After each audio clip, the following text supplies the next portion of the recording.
Ang prime ni Kobe Bryant ang isa sa mga pinakinatakutan atleta noon sa liga. Galing na mismo sa bibig ng NBA stars na nangangatog ang tuhod nila kapag alam nilang haharapin nila si Black Mamba. Dahil kung angas lang naman kasi ang usapan, hindi magpapahuli ang kanyang pangalan at tinumbasan niya ang kanyang angas at yabang ng mga swabing galaw na hindi natin malilimutan. Isa si Bryant sa mga pinaka-confident na manlalaro sa liga. Kumpiyansang hindi mababasag kahit nangaakmang batuhin mo ng bola ang mukha niya. At dyan tayo umangal lahat kay Black Mamba. Kasama ang kanyang killer mentality, matinik na footwork at nakakalulang atletisismo, yan ang dahilan bakit siya ang inidolo ng ating mga idolo. He was an 18-time NBA All-Star League MVP at 5 beses pang nag-uwi ng kampyonato. Pero bukod sa mga accolades at numero, ang iniwan niyang legacy at marka sa liga ang mas importanteng parte ng kanyang kwento. Dahil si Bryant ang inspirasyon ng maraming atleta ngayon sa mundo. Kaya kung katulad niyo kung sa kanya minsang humanga at umidolo, samahan niyo kung balikan ng kanyang storya mula umpisa hanggang dulo. Ito ang kwento ni Black Mamba. Final seconds. Bryant for the win.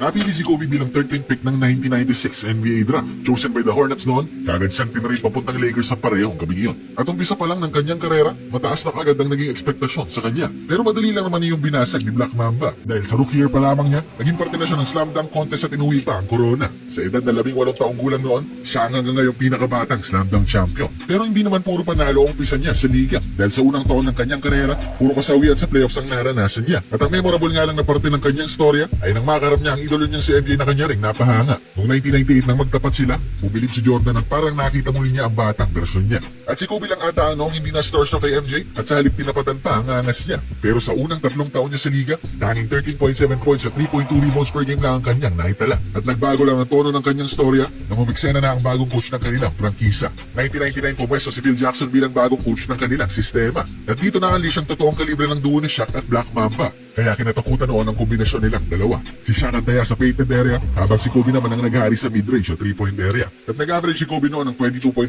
points, 6.3 rebounds at 5 assists kada laro. At tinapos ang taon na 67 games sa kanilang naipanalo. Si Shaq ang tinanghal na MVP, habang All-NBA second team at defensive first team naman si Kobe. Pero kung elimination round ay naging madali para sa kanila, sa postseason mas nasukat ang kalibre ng kanilang prangkisa. Sa Game 7 ng finals laban sa Portland, tambak pa ng 15 ang Lakers sa huling quarter ng kanilang bakbakan. Kaya inakala ng lahat na yun na ang katapusan ng kanilang championship run. Hanggang sa kumambyo sila Shaq at Kobe at gumawa ng comeback na matagal noong pinag-usapan. Offense and defense, malaking parte ang ginampanan ni Kobe sa kanilang comeback. Pero wala nang mas lalaki pa sa crossover niya ito kay Scottie Pippen at alley-oop kay Shaq na noong game-sealing play na nagdala sa kanila sa NBA Finals. At sa sharing ito kontra Pacers, nasaksihan natin ang tatag ng isang Kobe Bryant. Sa Game 2 ng Finals na yon, sadyang in-extended Jaros ang kanyang pa sa landing spot ni Kobe. Kaya na-injure si Bryant at namis ang buong Game 3. Pero ang hindi alam nila Rose tungkol sa kanya ay ibang klaseng halimaw ang ginalit nila. Kaya Game 4 nakabalik agad si Black Mamba at nilampaso ang buong prangkisa ng Indiana. And after just 6 games ng kanilang giyera, nakuha na niya ang kanyang unang kampyonato ng kanyang karera. Pero sa halip na magpahinga, mas kumayod pa si Bryant para mas mag-improve pa.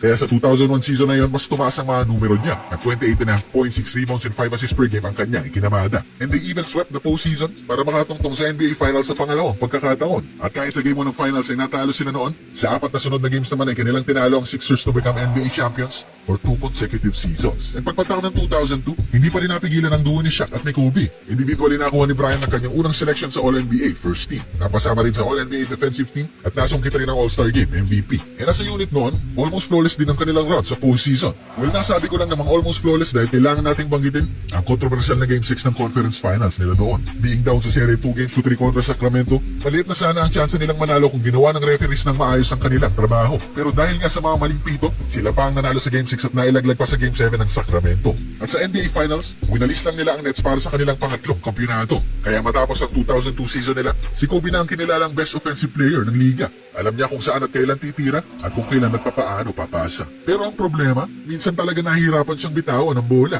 Kahit nahirap na siya sa opensa at marami namang libre sa kanyang mga kasama. At bukod rito, si Kobe rin ang isa sa mga pinakamatinik noon sa depensa. Kaya madalas siya ang gumagwardya sa mga pinakamalaking offensive threat ng kalaban nilang prangkisa. At sa lalim ng offensive bag niya, kahit na anong depensang iba to sa kanya ay nagagawa niya ng paraan. Yung tipong akala mo wala na siyang pupuntahan, pero magugulat ka na lang biglang nililista na ang 2 puntos sa kanyang pangalan. Taong 2003 nga 55 points lang naman ang pinuntos niya kontra Jordan. At sa playoffs naman, 32 points per game ang kanyang pinakawalan. Pero maaga silang nalaglag ng Spurs sa round 2 pa lamang. Dahil ang naging problema nila noon ay sa chemistry sila nagkulang. Dahil pagpatak ng 2004, lumala na ang away ni Shaq at ni Bryant. At umabot pa nga sa puntong sa national TV ay personal na ang kanilang parinigan. And you can only imagine anong epekto nito sa kanilang samahan. Kaya sa NBA Finals kontra Pistons, halatang halatang halata ang lack of chemistry nila noon. Sa halip kasing ipasa kay Shaq o Malone, sinolo ni Kobe ang bola at pinwersa ang kanyang mga tira. At sa buong lineup nila, pinakamatagal ang possession sa kanya. At sa kanya nanggaling ang pinakamaraming attempts ng kanilang prangkisa. Despite him only averaging 38% sa field at 17% sa 3-point area. Kaya nang natalo sila,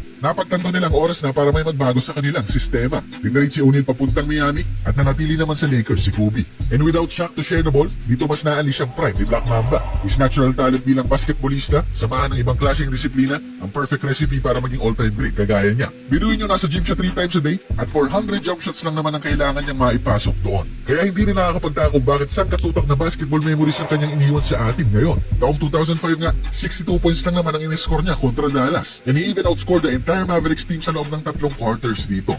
Ibang klase. And just after 3 weeks, 81 points naman ang kanyang pinukol kontra Toronto, which is the all-time second highest scoring output in NBA history. 81-point game. 55. Kaya sa season na yung 35 points per game ang naging average ni Kobe. At 31 naman pagpatak ng 2006 ang kanyang PPG. Dahil sa mga panahon ito, nasa kanyang athletic prime si Black Mamba. Leading the league in scoring noong 2006 at 2007 pa. Pero despite the greatness on the court na kanyang pinapakita, may ilan pa rin sa kanya ang pang-apat na kampiyonato ng kanyang karera. And it was only sa pagdating ni Pau Gasol bilang Laker, saka lang sila muling naging championship caliber. Nanguna sila sa West sa regular season at nakuha ni Kobe ang League MVP sa 2008 season na iyon. Dinumina nila ang kanilang komperensya noon at hinarap nila sa NBA Finals sa Boston. Pero sa serye yun, napaghandaan ng Celtics si Black Mamba. Pinahirapan nila ang kanyang opensa at may pagkakataon pa ang tatlo na ang bumabantay sa kanya. And Celtics won that championship kaya nasayang ang MVP season ni Bryant sa liga. Pero pagdating ng 2009, dito na niya nakuha ang pang-apat na kampiyonato sa kanyang prangkisa. And he was also named Finals MVP for the first time sa kanyang karera. At sa sumunod na taong 2010, kaagad naman siyang nagkaroon ng tsansa. Tsansa at pagkakataong bumawi sa team na noong 2008 ay nagpaiyak sa kanila.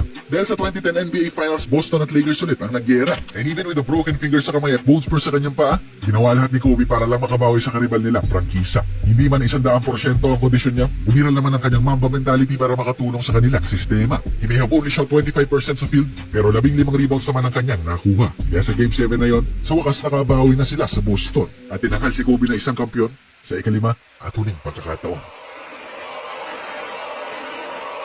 Ang mga sumunod na taon para kay Kobe kasi ay hindi na kasing ningning ng kanyang MVP at championship seasons. Budbud na ito ng injuries, frustrations, at bad management decisions. Obvious na ang kanyang pagtanda at para palalain pa ang sitwasyon, April 2013 napunit pa ang kanyang Achilles tendon. Pero Kobe being Kobe, pinasok pa niya ang 2 free throws na iyon at nilakad lang na parang wala lang ang pinakamalalang injury sa sport na basketball. At kahit na gusto niyang fully makarecover para sa kanyang prangkisa, nagsunod-sunod na ang mga injuries na kanyang ininda. Matapos ang Achilles, tuhod naman, and then balikat, at kung ano-ano pang injury na hindi na rin kinaya ng Mamba mentality. Kaya 2016 formal lang nagretiro si Kobe. At taliwas sa kanyang on-court personality, dito mas nakita na natin nag-enjoy siya at madalas nang nakangiti. Malayo-malayo sa kilala at nakasanayan nating dating Kobe. And to cap of his legacy, umiskor lang naman siya ng 60 sa huling game ng kanyang NBA career na tumagal ng 20 years. At tulad kung paano siya na-inspire ni MJ bilang isang atleta, si Bryant ngayon ang inspirasyon ng mga nangangarap maging matagumpay na basketballista. Kaya sigurado naman akong hindi agad siya mawawala sa ating mga alaala. Dahil sa bawat pagsigaw ng kanyang pangalang Kobe ng mga batang nagsushoot ng bola, testamento sa kung gaano kalaki nagmarka ang iniwan niyang legasiya. Kaya para dyan, maraming salamat Kobe Bryant. Mamba out.